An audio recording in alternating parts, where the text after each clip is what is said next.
खुश आमदीद काजी साहब, आपको यहाँ देखना हमारे लिए बाइस फख्र है। आप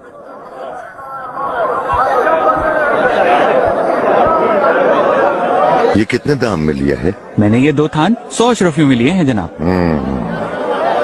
कितने की फरोख्त कर रहे हो? 120 अशरफियों में काजी साहब, क्योंकि ये बहुत अच्छा माल है, हर जगह नहीं मिलता। क्या इस्तांबुल का कानून भूल गए हो तुम? 100 अशरफियों से खरीदा हुआ माल कतन 110 अशरफियों से ज्यादा में फरोख्त नहीं किया जा सकता। माल की कीमत बढ़ गई है काजी साहब, क्योंकि फरसूर से ये कपड़ा आता है, हिंद की कपास से बना है, और ताजिर काफिरों की वजह से पहले की तरह आसानी से माल नहीं ला सकते। मैं तो सिर्फ इतना जानता हूँ कि कानून ये कहता है, इसे पकड़ो आगा और इस काफिल को फर्श पर लिटाकर 50 दुर्रे लगाओ ताकि इसकी अक्ल ठिकाने आ जाए। काजी साहब माफ कर दें, वल्लाह आइंदा नहीं होगा। काजी साहब आइंदा कभी ऐसा नहीं करूंगा। काजी साहब खुदा के वास्ते, अरे छोड़ो मुझे, आगा छोड़ो। अरे काजी साहब खुश आमदीद, कैसे हैं आप?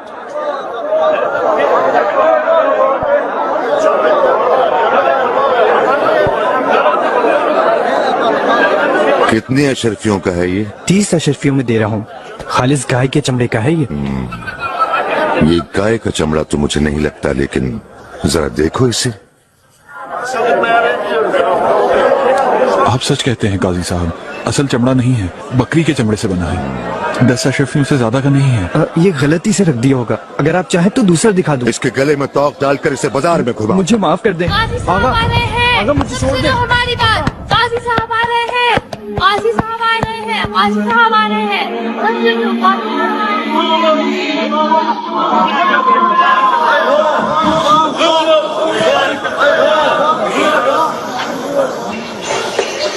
बस यही रोटियां बची हैं क्या? बहुत शुक्र है काजी साहब, आज ज्यादा बिक्री हुई है।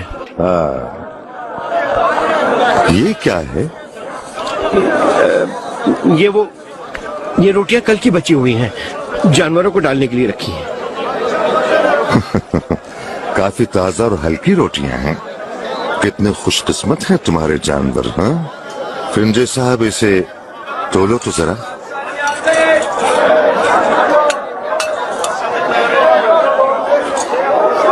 ये तो वजन में भी कम है जनाब। अब जरा जायका भी देखें इसका कैसा है। हाँ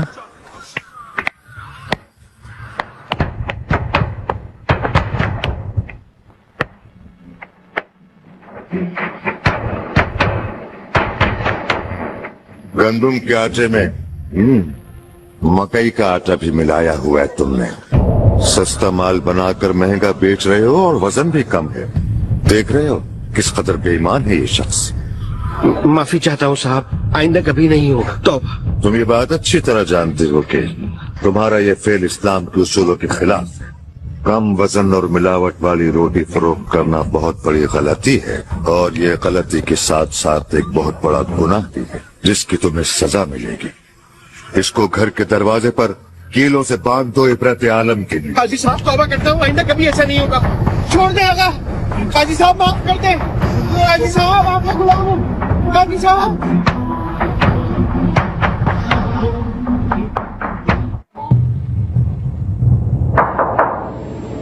आओ।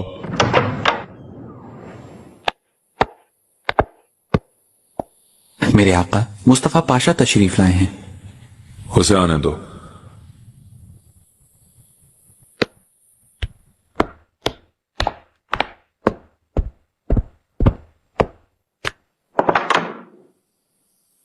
आका, वजीर आजम इब्राहिम पाशा की जानिब से तैनाती और बरतरफी के कागजात लेकर आया हूं।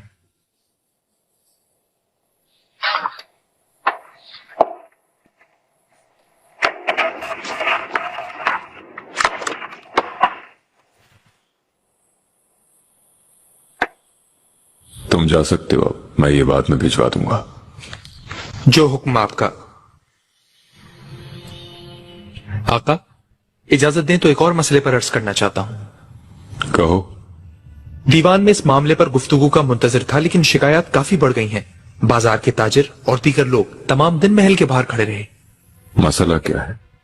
काजी साहब, ان کی منصب سے برطرفی چاہتے ہیں لوگ. شکایتی مکتوبات کا تومار بندہ ہے.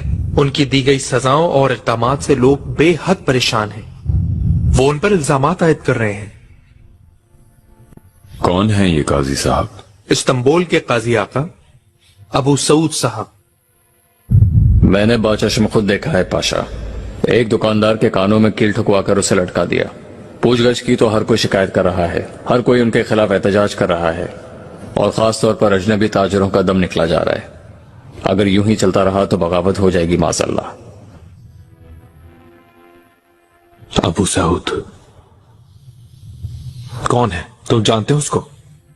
نام تو سنا ہوا ہے لیکن شرف ملاقات نہیں. اس سے پہلے برسا کے قاضی تھے. پائے تخت بھیجا گیا ہے تو ہوگی کوئی مصلحت اس میں. کرواتے ہیں تفتیش قاضی صاحب کی. کیا ہے مصلحت معلوم کر لیتے ہیں. آ جاؤ.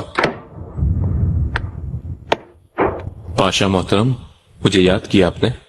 رستم آ گئے. یہاں ہوں.